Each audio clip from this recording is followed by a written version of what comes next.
إن الحمد لله نحمده ونستعينه ونستغفره ونعوذ بالله من شرور أنفسنا ومن سيئات أعمالنا من يهده الله فلا مضل له ومن يضلل فلا هادي له وأشهد أن لا إله إلا الله وحده لا شريك له وأشهد أن سيدنا وعظيمنا وحبيبنا محمد رسول الله صلى الله عليه وعلى آله وأصحابه وأحبابه وأتباعه وعلى كل من اهتدى بهديه واستنى بسنته واقتفى أثره إلى يوم الدين. أما بعد فسبحانك اللهم لا علم لنا إلا ما علمتنا إنك أنت العليم الحكيم. رب اشرح لي صدري ويسر لي أمري واحلل عقدة من لساني يفقهوا قولي. أما بعد السلام عليكم ورحمة الله وبركاته. وعليكم السلام ورحمة الله تعالى وبركاته. Today is Monday, the 28th day of Zulqa'dah. It's 1443 years after the migration of the Prophet sallallahu alaihi wasallam from Makkah to Medina, and it's also the 27th day of June 2022. And this is our lesson number 6 in our book Fiqhus Seerah by Professor Zayd Abdul Karim Zayd. We ask Allah Azza wa Jalla to grant him goodness. And in our previous lessons, we read about the special features, the special qualities that the Ummah of Muhammad sallallahu alaihi wasallam has over other nations. We also read about the message of Islam itself, the difference, the distinctive feature, what differentiates the message of Islam from other messages. And then we saw that Allah Azza wa Jalla has made the message of Islam a universal message. It is a message that is not bound by time and location, but other messages of other prophets are bound by time and they are bound by location. And we cited several examples in that regards. Today, inshallah ta'ala, we start off from point number 2. And under this point, we made mention of the differences that the distinctive feature of the Ummah of Muhammad sallallahu alaihi wasallam. I mentioned the first point, which is that Allah Azza wa Jalla sends prophets to their nations or to their tribes alone specifically. But with the Prophet sallallahu alaihi wasallam, Allah sent him to the whole of mankind. So this point is one distinctive feature of this Ummah. Allah Azza wa Jalla sends the Prophet sallallahu alaihi wasallam to everyone, in fact to mankind, likewise to jinn. Point number 2, وَلِنْقِطَاعُ الْوَحْيِ وَالرِّسَالَةِ لَا يَعْنِي إِنْقِطَاعِ الدَّعْوَةِ. Wahy, revelation, and then the message of Islam. If you remember, the last point we read a couple of days ago was that since the message is complete, the message is perfect, there is no need for a new messenger to come after Muhammad sallallahu alaihi wasallam. I hope we agree on that point. Because the message is complete, the message is a full package. So it does not need rectifications, any corrections, no. So there is no need for a prophet after Muhammad sallallahu alaihi wasallam. Now, the second point says the coming or maybe the wahy, the revelation, the coming of the end of or the end of the revelation itself does not mean da'wah also comes to an end. Jibreel no longer descends. Jibreel no longer comes to Prophet sallallahu alaihi wasallam or no longer descends with any revelation. Now this does not mean then that is the end of propagating the message of Islam. But الدعوة إلى الله ماضية إلى يوم الدين. In fact, الدعوة, calling people to Allah Azza wa Jalla, remains until the day of Qiyamah. وقد تكفل الله جل شأنه صيانة هذا الدين بأمرين.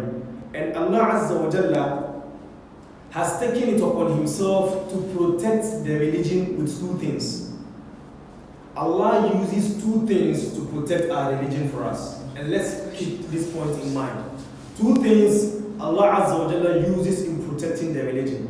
Number 1, حفظ الله سبحانه وتعالى القرآن الكريم من التبديل والنقص والزيادة أو التحريف. Allah Azza wa Jalla himself protects the Quran from at-tabdeel, from changes, والنقص, and from reductions, والزيادة, and from increasing, أو التحريف, or maybe people playing around with it. Allah Azza wa Jalla protected the Quran, protected this blessed book from changes, from alterations. So the Quran that is read today is the same Quran read 100 years ago, 1,000 years ago, 1,400 years ago in the time of Prophet sallallahu alaihi wasallam. Unlike the other books that Allah Azza wa Jalla has sent, Allah revealed At-Tawrah. Allah also revealed Al-Injil. But today, the Injil or the Bible that it's in the hands of our Christian cousins isn't the original text revealed unto Isa alayhi salam, unto Jesus. May peace be upon him. It's not the same. And they will testify to that fact. In fact, there was a meeting, more or less, held. Majma Niqiyya in the Arabic language. There was a meeting in Nicaea, I think that is the English name for the place. Nicaea, centuries ago. They sat down as a delegation, as a group of people to revise their own religion. It is in that gathering the concept of the Trinity was born. The concept of the Trinity was born in that gathering. So you see, and they themselves say for a fact that we know our book has been tampered with, experts in their religion. Today you find New King James Version, revised King James Version. So it is a book of Allah, it is a book of God, and they sit back and then they sit down and they think about it. No, this is not fit for this generation, this is not fit for this group of people, so let's sit down, do some few additions and subtractions to it so that it fits and it goes in line with our own understanding. The Quran, Allah Azza wa Jalla has protected it from all these things. So that is number one. And Allah says, Inna nahnu nazzalna dhikra wa inna lahu lahafizun. Allah says, it is us who have sent down the dhikr, which is the Quran, and it is us who are going to protect and then preserve it. So today, the Quran being read is the same Quran being read thousands or hundreds of years ago. When the Prophet ﷺ is resurrected and he hears a person who knows how to recite the Quran, let me keep that word underlined. A person who knows how to recite the Quran, the Prophet ﷺ will easily identify the message he came with. Likewise, when you resurrect Abu Bakr al-Siddiq, you resurrect the Sahaba, and then you recite the Quran, and then you add a single letter to it, they will tell you, no, you've added something to it. They know that you've added. When you take out a single letter, they know you've taken out a single letter. When you leave Ghana and then you go to China, a Chinese Muslim reciting the Quran is the same thing. When they add a letter, you can also detect. In fact, when the biggest imam in the world is leading salat, and then a 7-year-old boy is praying behind him, who knows the Quran, and then the imam makes a mistake, that 7-year-old boy is confident enough to tell the imam that you've made a mistake in ayah number this, it's supposed to be this and not that. And from amongst the way Allah Azza wa Jalla preserves and protects the Quran is the memorization of the Quran. You and I, with the little that we know, we also play a part in the preservation of the Quran. Think about this point carefully. You and I play a part in the preservation of the Quran. How so? At least you've memorized Surah Al-Fatiha. So today, if the whole Quran of the world is gathered and thrown in the seas, the Quran is gathered or bent or thrown away, and then people are told, come together, the verses that you've memorized, come and then let's share ideas and rewrite the Quran again. I believe when you are called upon, you'll also deliver your quote and then give Surah Al-Fatiha. Or you can give Surah Al-Ikhlas, Qul Huwallahu Ahad. Or you can give Qul A'udhu Birabbin Nas. So you are yourself is a living testimony that Allah Azza wa Jalla has protected the Quran. Point out a single creature on the face of the earth who has memorized the entire Bible from page to page, from cover to cover. I'm not saying that it's not. I'm not saying that. But let's see that person. You find a 10-year-old Muslim boy memorizing the Quran. I think a couple of days ago I was watching a Quranic competition. Yes. Musabaqa. Yes. No. And a young lady from Brazil. Allahu Akbar. From Brazil. I sat down and said, Brazil are people known to be footballers, people who normally, expose themselves naked and then they dance around. Now this is a young Brazilian girl, a memorizer of the Quran, reciting it. I never thought for a moment, subhanAllah, the deen, the religion is everywhere. But for you to sit down and then think so deep, and this is a young girl from Brazil reciting the Quran. Now this is not Saudi Arabia. This is a clear testimony that Allah Azza wa Jalla has protected the Quran. Inna nahnu nazzalna dhikra wa inna lahu lahafizun. Allah says it is us who have revealed this Quran and it is us who are going to protect it. And indeed, Allah Azza wa Jalla has protected the Quran and Allah is still protecting the Quran. So you as a believer, help yourself by playing a part in the preservation of the Quran. Memorize something of the Quran. Don't let your mind be an empty mind, a dead mind, a mind and then a heart that is devoid of the Quran. No. Memorize something. At least, beautify your salat every once in a while. Don't remain constantly and always reciting Surah Al-Asr in salat. At least add إِذَا جَاءَ نَصْرُ اللَّهِ. At least add Anbya يَتَسَاءَلُونَ. At least add وَالشَّمْسِ وَضُحَاهَا. If you can't go beyond Juzu Amma, stick within your range. But every day, try and then understand a verse or two, memorize a verse or two, so that you also play a part in the preservation of the Quran. Don't let yourself remain in the back row when people are being called upon to help reproduce the Quran in case it is lost, and then you sit behind and say, oh, Malum Masutafi. Let the scholars go, I'm here, I can't play the part. No. Maybe there is one single ayah that will escape the unamas, the scholars themselves. It is the Quran, it is the book of Allah. Maybe a letter might skip this ayah.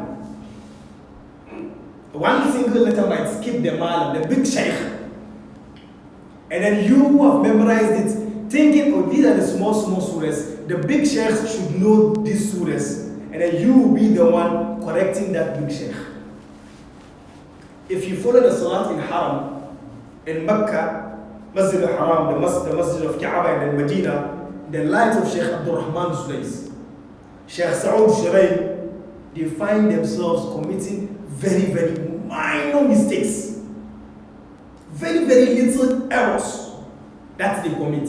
And someone behind them would remind them of the ayah, and then they get up and then they continue reciting that ayah.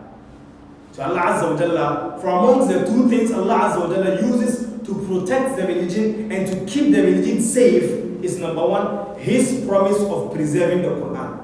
Number two, أن الله سبحانه وتعالى جعل طائفة من أمة محمد صلى الله عليه وسلم لا تزال قائمة على الحق. Allah Azza wa Jalla has made a special group in the Ummah of Muhammad. Ya Allah, we pray you make us from amongst them. Allah has placed a special group from the Ummah.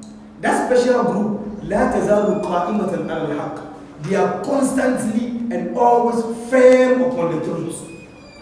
They are always standing upon the truth. They do not deviate from the truth. كما جاء في الأحاديث الصحيحة, just as it is reported in an authentic hadith, لكي يكون منهج هذه الطائفة في الحياة وعلمها وعملها أسوة دائمة ونبراسا وضاء لكل من ينشد الحق ويصدق بنور الإسلام, so that these people who remain firmly upon the truth, who remain firmly upon La ilaha illallah Muhammadur Rasulullah, who remain firmly upon the teachings of Islam, those people and the Ummah would never find itself in a phase or in a time that is devoid of such people. The Ummah is always blessed with people who are always upon the truth. There has never been a time in the life of the Ummah that people who are upon the truth are not around, they are not found. No, never.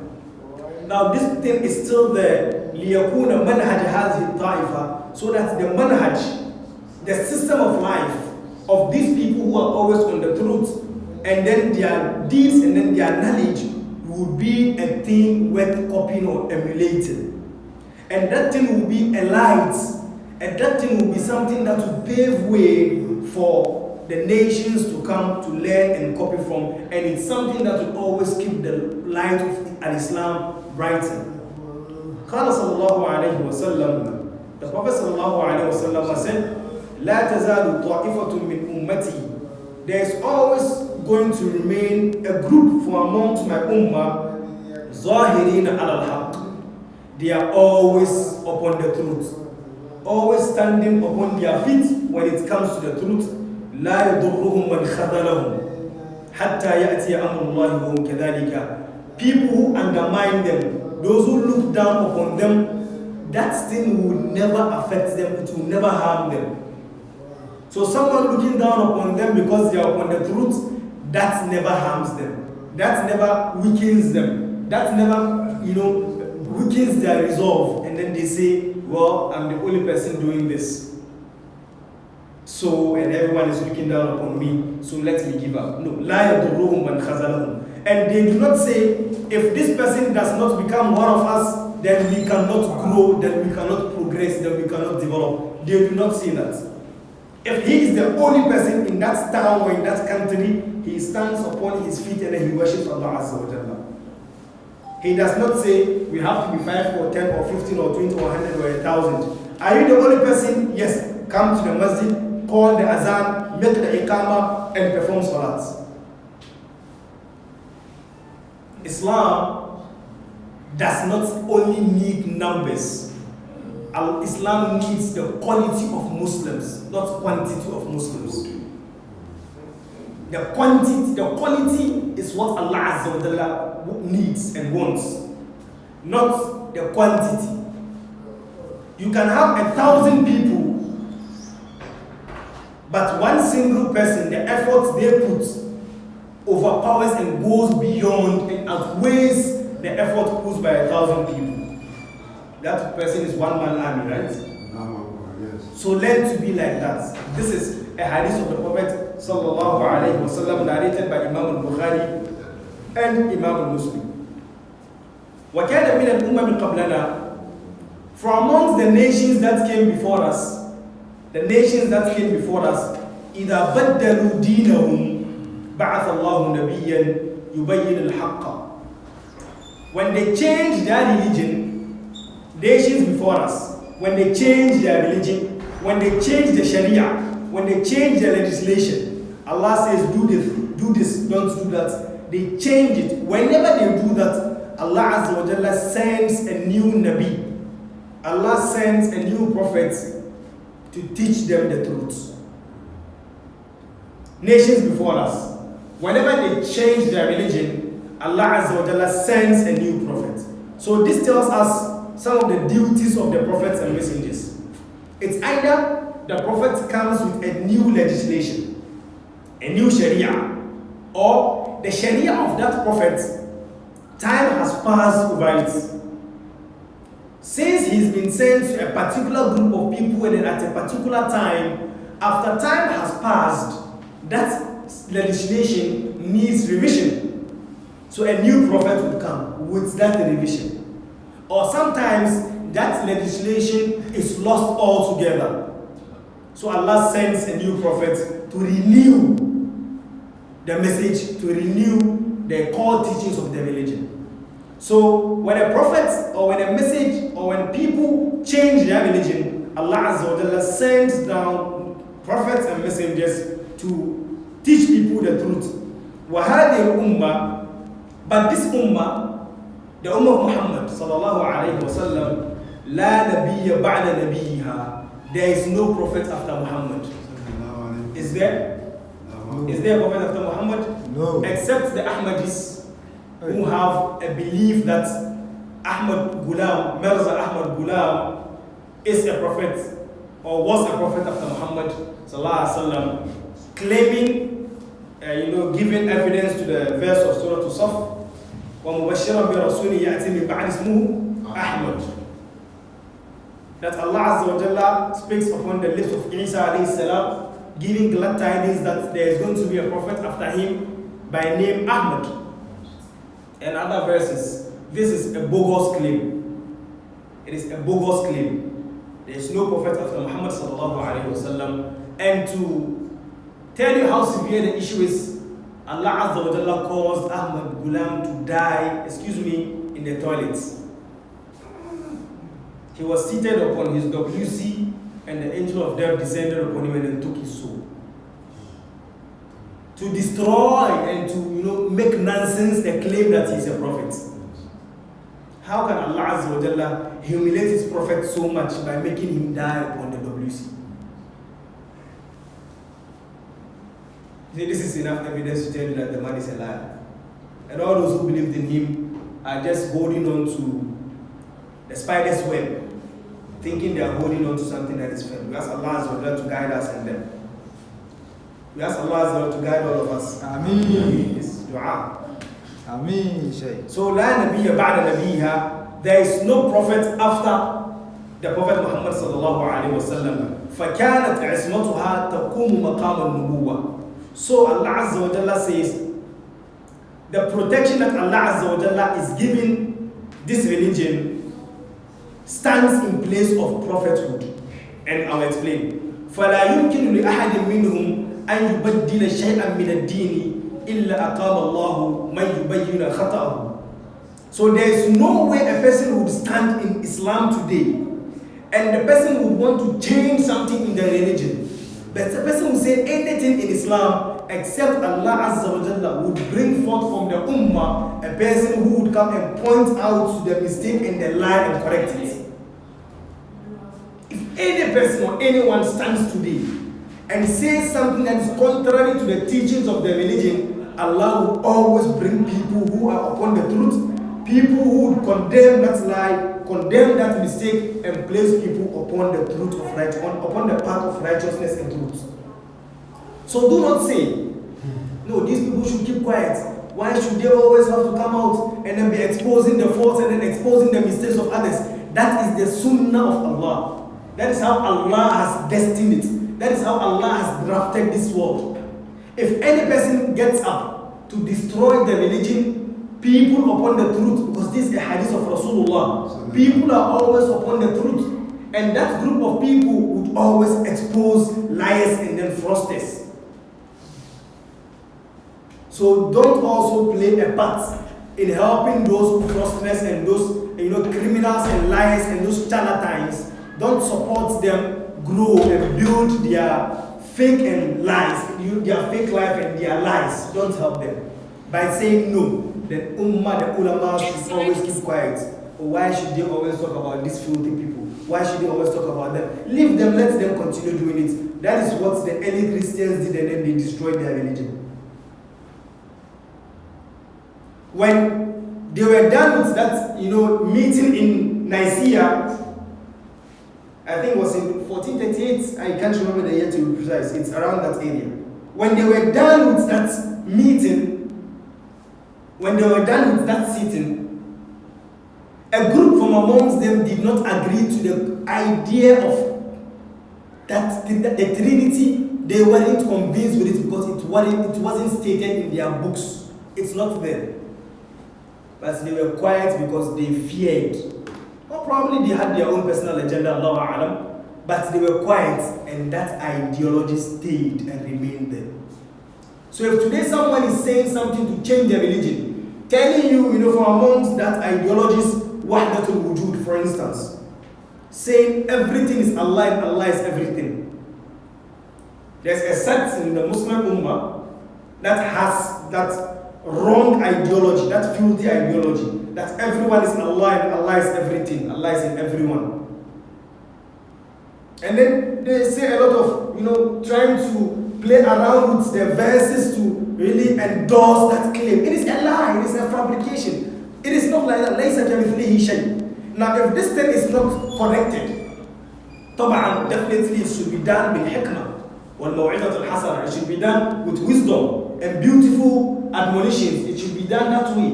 But if we keep quiet and the truth is not explained to people, even when you tell yourself, when you tell your own self lies, you begin believing your own lies. Right? When you tell yourself lies, and you are so engrossed, the lies has entered through your bloodstreams, you start believing your own lies. So if people keep on propagating lies and saying things about Islam that is wrong, and then no one speaks against it, it is a very, very dangerous thing. So leave those scholars who always bash people around to place the ummah upon the truth. Leave them alone. They are doing a good job. If you have anything to say, just tell them to know how to expose the truth, but don't tell them to keep quiet. Don't silence them. Are we clear? Never silence them, else you are also playing a part in the propagation of that evil. Because those people upon misguidance are never quiet. They keep on exposing, they keep on pushing their agenda forward. And then you tell the truthful ones, the ones upon the manhaj, you tell them not to talk. But you don't tell these ones to keep quiet. Now what service are you doing to Islam? What service are you doing to Islam? So whenever a person stands upon his feet and then mentions something that is against the religion, Allah Azza wa Jalla sends someone to expose them. ومن هنا يظهر تميز هذه الأمة عندما ختمت بها الرسالة على سائر الأمم. So at this point so far, you've now started seeing the distinctive feature that this ummah has. What differentiates this ummah from other nations? من النقاط الثلاثة الآتية, in these 3 points. Point number 1, فيه تكريم الله. Allah Azza wa Jalla has honored this ummah. لأنها الأمة التي تستطيع أن تعتمد على نفسها. Because this ummah, since there is no prophet that is going to come to renew the religion or to revive or give life to the religion once it's gone, this religion is an ummah, or this nation is a nation that can depend upon itself. We do not need any new prophet. When your child learns how to walk, you stop holding their hand, right? Now, you take the small bicycle, there's a small trolley that the boy normally pushes. You take it away from the boy because you know the boy does not need this thing now to walk. Is that a plus or an insult? It's a plus. It's a plus. If your boy can now walk on his own, if your daughter can now eat on her own without your intervention, then the boy has grown, mashallah. The boy, just give them a certificate, give them a diploma. So this ummah is an ummah that can stand on its own. Min khilal al-Quran al-Kareem. Now standing upon our own, based upon what? Based upon the Quran al-Kareem, that is about the book of Allah. وَالسُنَّةِ النَّبَوِيَّةِ الْمُطَهَّرَةِ, and then the teachings of the Prophet sallallahu alaihi wasallam. Number 2. Number 3, وَعَمَلُ السَّلَفِ الصَّالِحِ رِضْوَانُ اللَّهِ تَعَالَى عَلَيْهِمْ, and then the actions of the pious predecessors. These 3 things: the Quran, the Sunnah, and then the actions of the Salaf Salih, the righteous of the Ummah that have passed. The Sahaba, the Tabi'un, the Atba'u Tabi'un, the Sahaba, the companions of Prophet sallallahu alaihi wasallam. If you want to practice Islam, true Islam, you by Abu Bakr, Umar, Uthman, Ali, Talha, and the rest of the Sahaba. If you practice any Islam that is not the Islam of the Sahaba, it is not al-Islam. Because they were there when the Quran was revealed, right? They were Arabs. They know the language. So they understood the Quran and they received it in its purest forms. And in them, there were people who were known to be honest and just people. People who were not affected by the love of the dunya. So if you want to do Islam, do the Islam the Sahaba and then the Tabi'un did. If you want to explain something in Islam and then you tell us that A, B, C, and D, we tell you where did you get it from. The Quran, good.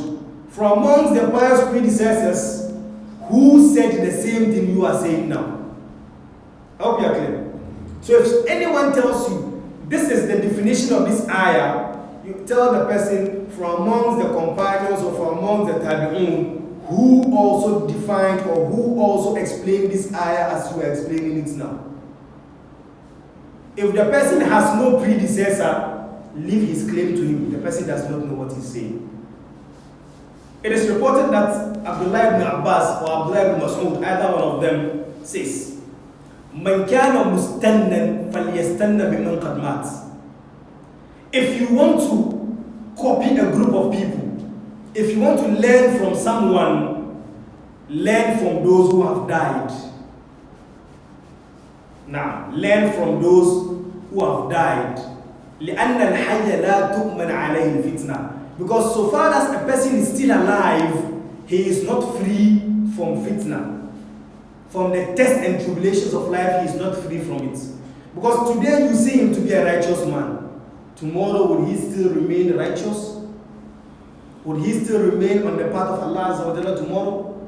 Maybe he might become rich and powerful someday, and then he will become arrogant and then live that humility or that humble life he has been living always.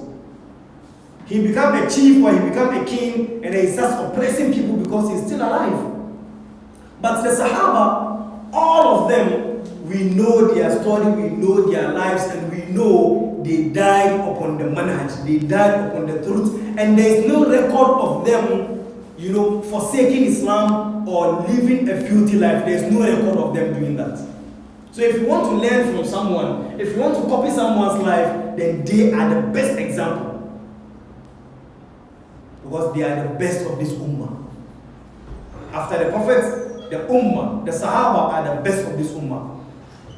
Prophet ﷺ says, the best of generation is my generation. خير القرون قرني ثم الذين يلونهم ثم الذين يلونهم. The best of nations are the Sahaba of Rasulullah sallallahu alaihi wasallam.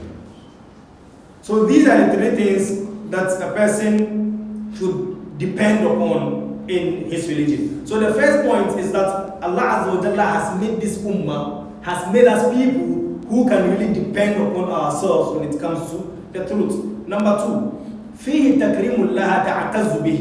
Allah Azza wa Jalla has also honored us, and with that honor, we really honor ourselves with it. That is what وهو تشريفها بالقيام بوظيفة الأنبياء. Allah Azza wa Jalla has honored us by making us people, by making this ummah to be a nation that do the work of the prophets. The work of the prophet is to what? Teach and explain. When people begin moving away from the religion, the prophets come to put them back on track, right? No. Now, if this ummah is an ummah that can stand on its own, then Allah has given this ummah the job of the prophets. The job of the prophet, Allah Azza wa Jalla has given this ummah. So if you are a person who draws the minds and draws the attention of people to al-Islam, to the truth, to the manhaj, then you are doing the jobs of the prophets. As the Prophet ﷺ says, Al-ulama'u warathatul anbiya. The scholars, they are the successors, they have succeeded, they are the successors of the prophets and messengers. Al-ulama'u warathatul anbiya. The scholars are the successors of the prophets. So try to be one. Even if you don't have a vast knowledge, the little you know, propagate, teach, explain. The little you know. When you are asked something you do not know, say I do not know. The little you know, explain that. When you are asked a question you do not know, say I do not know.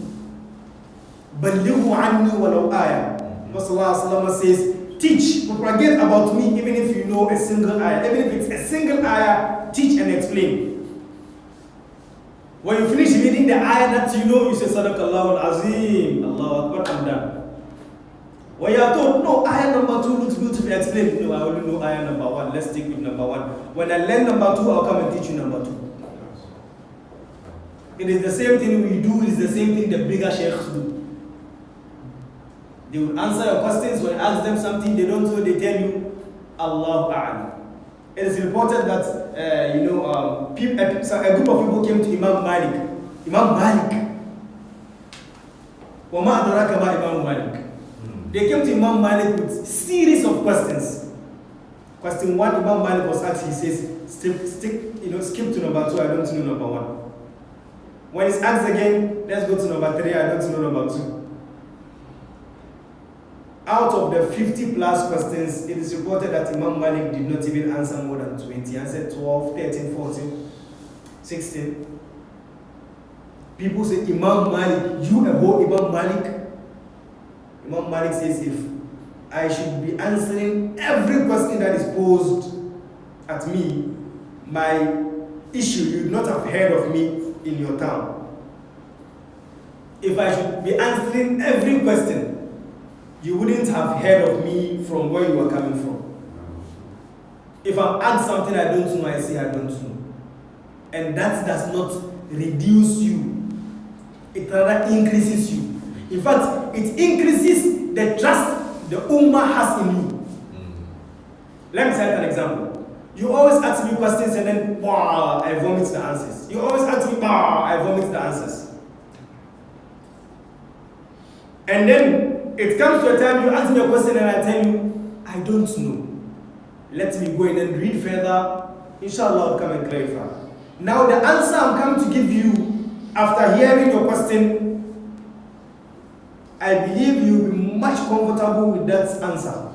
Why? Because with this answer, this young man went and read, or at least he asked someone else.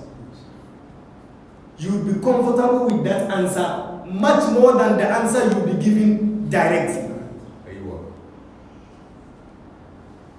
It is reported that a sheikh said, "Ta'allam la adri." Ta'allam la adri. Learn saying I don't know. Learn how to say it. Learn how to say la adri. If you do that, if you learn how to say la adri, people would teach you hatta tadri until you know. But if you don't say I don't know, you are always asked, you answer. You are asked, you answer. You are asked, you answer. Sa'aluka hatta la tadri. People will keep on bashing with questions until you find yourself in a wanting situation. And then you end up humiliating yourself. So this ummah is an ummah that Allah Azza wa Jalla has blessed her with the duty of the prophets and messengers. فَلَا تَجْتَمِعُ هَذِهِ الْأُمَّةِ عَلَى ضَلَالَةٍ. So this ummah would never unite upon the truth, upon disbelief or upon lies. There is no way this ummah would come together upon a lie. Let's all agree that this and this and this and that. No way. Even if everyone comes together from amongst the ummah, there are those who stand upon their feet and say this is wrong. So there's no way the ummah would unite upon disbelief or upon something that is wrong. وَلَا يُبَدِّلَ أَحَدٌ شَيْئًا مِنَ الدِّينِ إِلَّا أَقَامَ اللَّهُ مِنْ هَذِهِ الْأُمَّةِ مَنْ يُبَيِّنُ خَطَأَهُ. And there is no person who would change something in the religion except Allah Azza wa Jalla would bring forth someone who would bring out the mistake and correct that mistake. Number 3, فِيهِ تَكْرِيمُ اللَّهِ. Allah Azza wa Jalla has also dignified this ummah. تَمَيَّزَتْ بِهِ عَنْ سَائِرِ الْأُمَمِ بِكَوْنِهَا أُمَّةٌ مَعْصُومَةٌ مِنْ أَنْ تَجْتَمِعَ عَلَى ضَلَالَةٍ.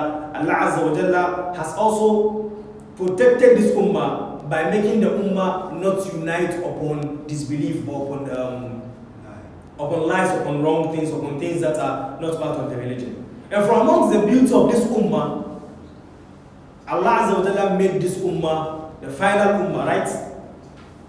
The final ummah. Even in our everyday settings, something that is final, something that is always at the end, is seen to be or is looked at upon to be something that is respected and revered. Let me cite an example. We go for a gathering, okay? We are seated in a gathering. Always the last word is given to the big man. The last word is given to the big man.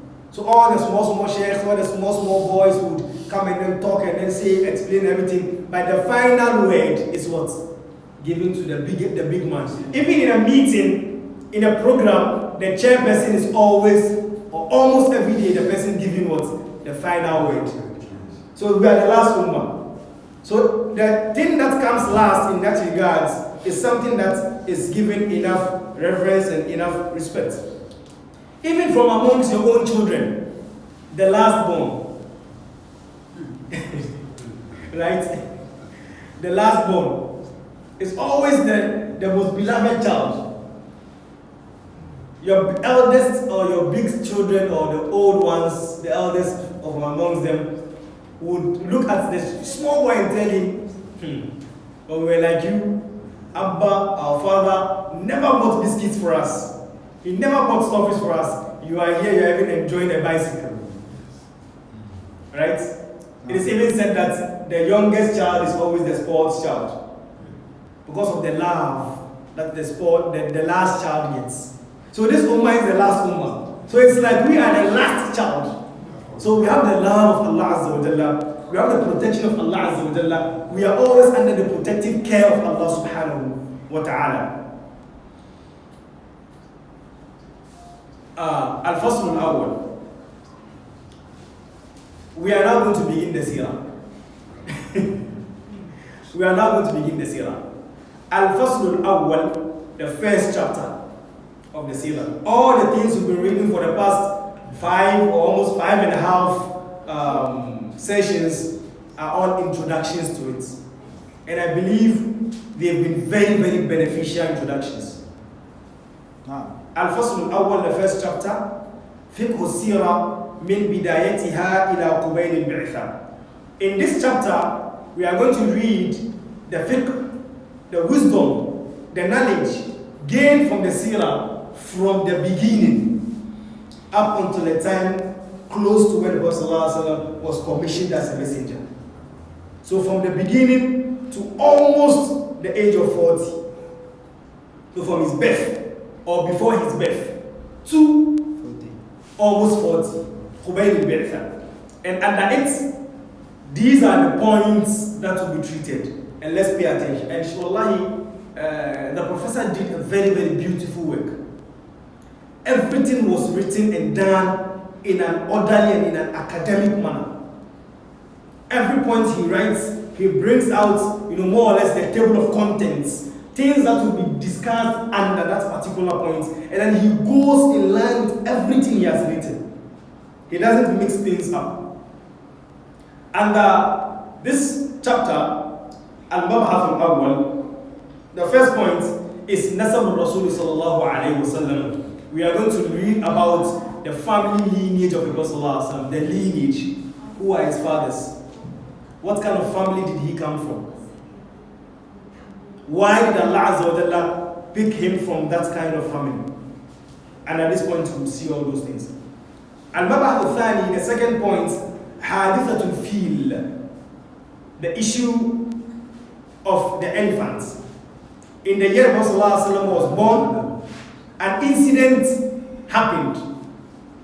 Allah Azza wa Jalla tells us about that in the Quran.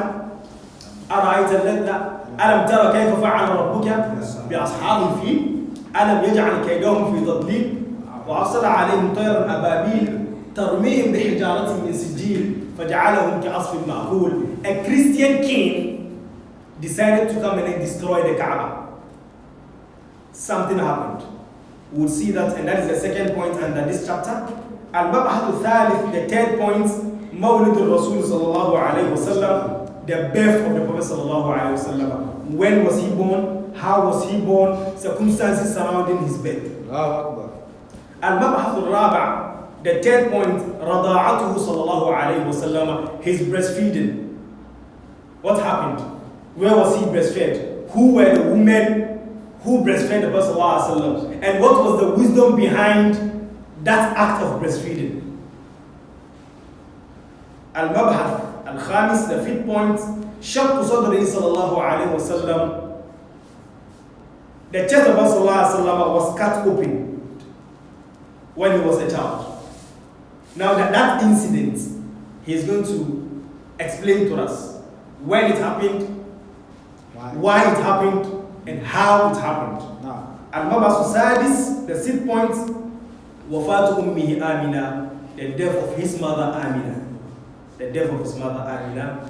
Al-Mabhath Sabi', the 7th point, في كفالة جده عبد المطلب ثم عمه أبي طالب. When he was in the protection, under the protection of his grandfather Abdul Muttalib and his uncle Abu Talib, he remained under the protection, under the care of his grandfather and then his uncle. What happened? How did he go to his grandfather? And how did he go to his uncle for them to take care of him? Al-Mabatu Thami, the 8th point, Ra'ihi sallallahu alayhi wa sallam lil-aghnam. The Prophet sallallahu alayhi wa sallam was a shepherd.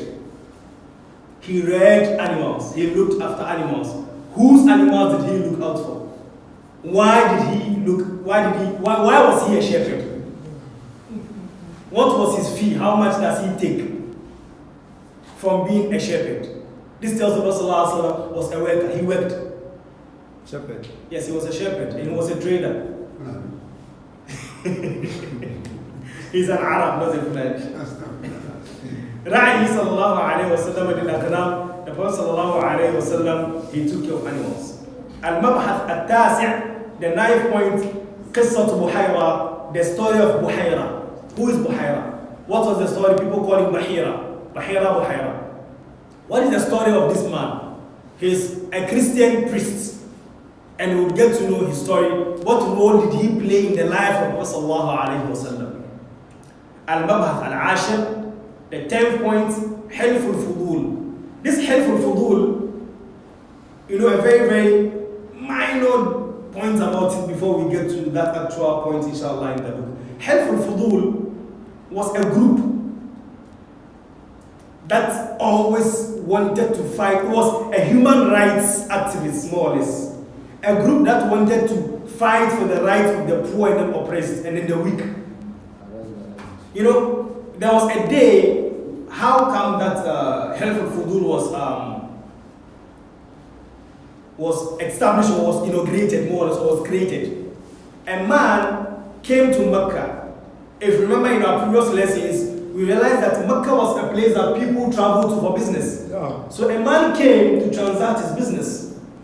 When he came, a man from amongst the people of Mecca cheated him.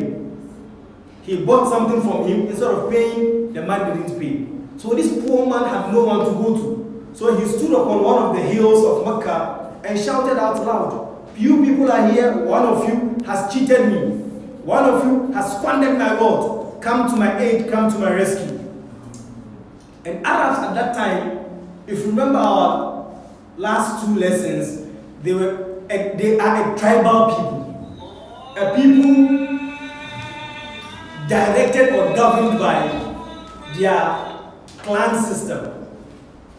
So if you are not one of them, then they are not coming to your aid. Number 2, if you are not married into them, you are not an Arab, you are not a Qurayshi, you are not one of them, but you happen to marry one of their sisters or one of their daughters, if you are in trouble, then they will come to your rescue. The 3rd point is when you and them have agreed that if I'm in a difficulty, come to my rescue. For when you are also in difficulties, I'll come to your rescue. When that agreement is there, then they will come to your rescue and then help you. So these are the 3 things that will push an Arab man at that time. And even today, some of them still have that. These are the only 3 things that will push them to come to your rescue. If you are not one of them, and you are not married into them, and you've not had any contract or agreement that they should come to your rescue and will also come to their rescue, forget it. And this man who was standing upon that hill was not one of them, and he is not married into them, and there was no agreement. So imagine what would happen of his case. But some few from amongst them saw that if we leave this man, he will go back to his people and tell his people that no, these people are not people who are trustworthy. They are not a people who would come to the aid, who would come to the rescue of a poor and a deprived man. So they came together and formed a coalition and agreed to help that man. Helpful Fudul. After becoming a prophet, He says, if there is anything of the days of Jahiliyyah before the advent of Islam, that is so beautiful that if he today is called to that thing, he would have responded to it, and that thing is helpful for you. Coming together to help the weak, coming together to help the needy, someone who is not related with you by blood or marriage, or there is no contract between yourself and that person, but because the person is in need, you help the person. That is the 12th point under this chapter. Al-Mabas al-Hadi Ashara, the 11th point, Zawaji sallallahu alayhi wa sallam bi Khadija radiyallahu anha, his marriage with Khadija, may Allah Azza wa Jalla be pleased with her. Al-Mabas al-Thani Ashara, the 12th point, Bina al-Kaaba, the building of the Kaaba. In the time of Prophet sallallahu alayhi wa sallam, there was the building of the Kaaba. Prophet sallallahu alayhi wa sallam played a very, very critical role in that. What role did he play? And how come he played that role? Al-Mabhath al-Thalis Ashara, the 13th point, Suwar min hifzillahi jalla sha'nu min nabihi qabla al-bi'tha. Unless protection of the Prophet ﷺ before becoming a messenger. Allah protected the Prophet ﷺ from some filthy things, from some evil deeds, from some, bad boy life before becoming the Prophet ﷺ. Because if the Prophet ﷺ were to be a bad boy, and we know what a bad boy means, before becoming a messenger of Allah ﷺ, when he stands in the presence of the likes of Abu Jahl, who saw him when he was growing up, and then he tells them that alcohol is haram. You say, after you've drunk your fill of it, you're not telling us to stop? If he were to be a liar, and then he comes before them, Masa, we already know your track record. If he were to be someone who was violent, harming people, cheating people, that alone would destroy his da'wah.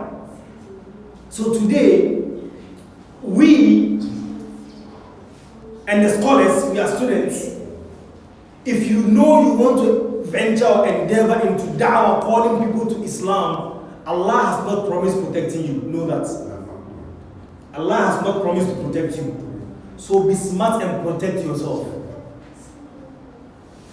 Because if you don't, and then you tell yourself, I will repent and be the best sheikh, the most God-fearing sheikh one day, today let me do everything that everyone is doing. After all, I'm still a young man. I have I have my life ahead of me. You'd one day become a responsible man, a truthful man, a God-fearing man.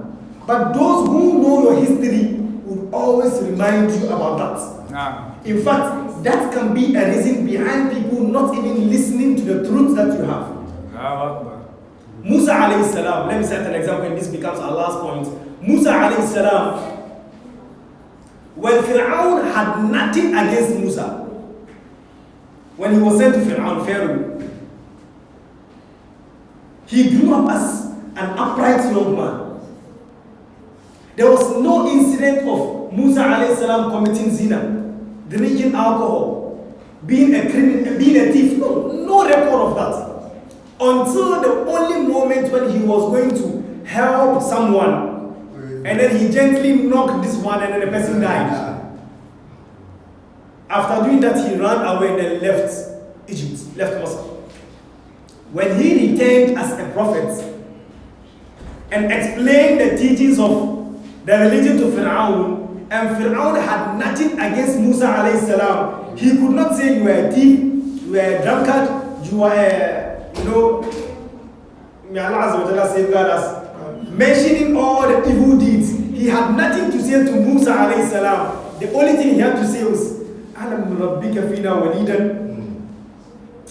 Were you not the small boy we took care of?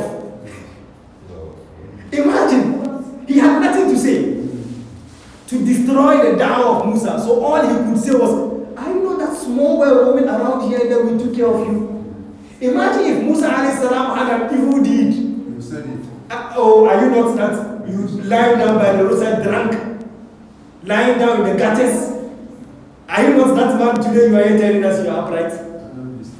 But he had nothing to say. He says, Alam nurabbika fina walidan wa labista fina min umrika sinin. Were you not here? وَفَعَلْتَ فَعَلَتَكَ الَّتِي فَعَلْتَ. and that final moment you killed someone and then you ran away. Didn't Fir'aun remind Musa of that? So today, if you want to be a da'i, you want to be a person who calls to Allah Azza wa Jalla, do everything possible. You are not an angel, know that. But make sure you are almost protecting yourself at the highest point that you can ever be. Stay away from certain things. Stay away from certain behaviors. Stay away from certain lifestyles. Stay away from certain friends. Be the best you can. Concentrate upon your religion. Concentrate upon your worship of Allah, upon your seeking of knowledge, and then keep yourself chaste and pure. Keep your mind chaste and pure. And whenever you stand before people talking to them about Islam, they would have nothing to say. They would have nothing to hammer your claim, and unless they find something minor. Why not a small boy? Since when did you grow? You've started smoking before your father was born. You've started drinking alcohol before your mother was even married. We've started committing these evil deeds long before you. That is the only thing they can say. Yes. That is the only thing they can say about you, that you are a small boy. We knew when you were born. That is the only thing they can say against you. That is the only thing they can say against you. Besides that, they have nothing to say. We ask Allah Azza wa Jalla to grant us goodness and forgive our errors. Wa sallallahu wa sallim ala nabina Muhammad wa ala alihi wa